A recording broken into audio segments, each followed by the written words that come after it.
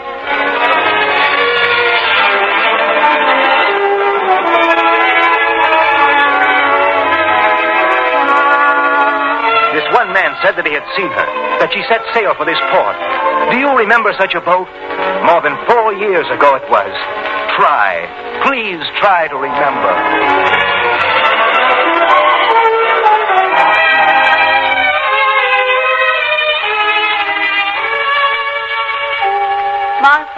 Martha, are you in the house? Quickly. What is it? A ship which made port here from Crete. It brought this, a message. A message? For me? It's from Gabriel. Give it to me. No, Martha, not if you think it's from Gabriel. What do you mean? This message, it was given to me by Ezra, received from the man he sent to search for Gabriel. Oh, well, I should read it. Yes, my dear. But no matter what it says, don't be too disappointed. Give it to me. Dear Ezra, peace be with you.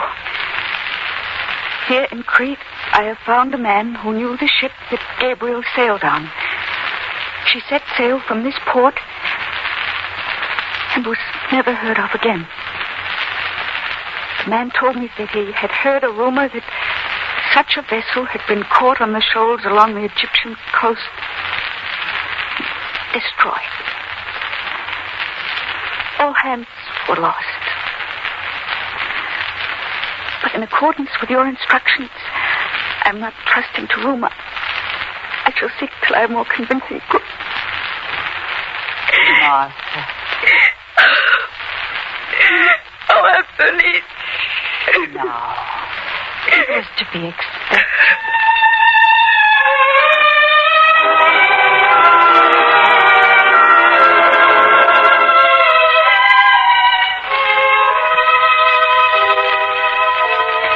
Please, Ezra. She's been so ill since that last letter. We must be careful how we tell her. Don't worry. Martha? Oh, Ezra. Yes, it's I. You feeling better today? You know, I blame myself for this. Oh, it's not your fault. Whatever happens, I want you to know that I truly appreciate all you've done on my account. The search, even if it was in vain. But if it weren't in vain, Martha... Not for you, perhaps. You have your proof. The one thing I didn't want to recognize. And you proved it. Martha, when a man sets out to seek something, he isn't always sure of what he'll find. What do you mean? Well, sometimes a man finds the very thing that he didn't seek. But you wanted proof that Gabriel was lost forever. You didn't really find it? No. But we did find something else. What is it, Ezra? Now, be calm, Martha. Be calm. Now.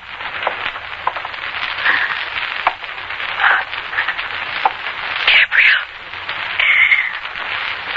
Martha. Oh, Martha. Oh, Gabriel. Where? How? I don't understand. The ship I sailed.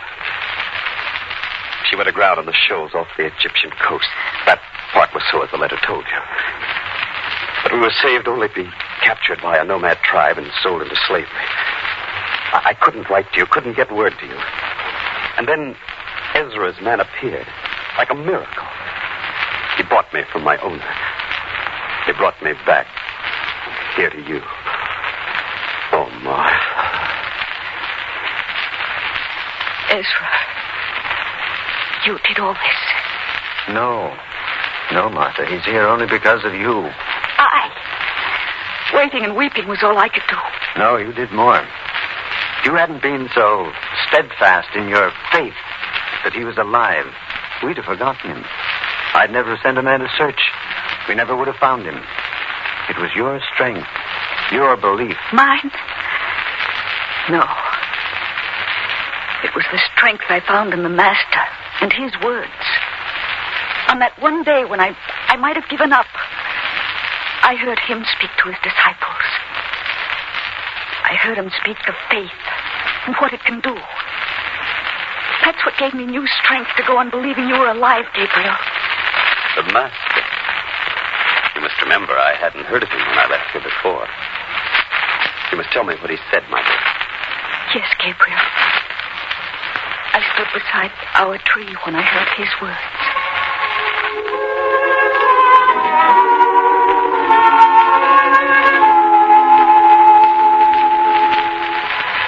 Verily I say unto you, if ye have faith, ye might say unto this mulberry tree, be thou plucked up by the root, and be thou planted in the sea, and it should obey you.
This has been If You Have Faith, another episode in the greatest story ever told, from the greatest life ever lived.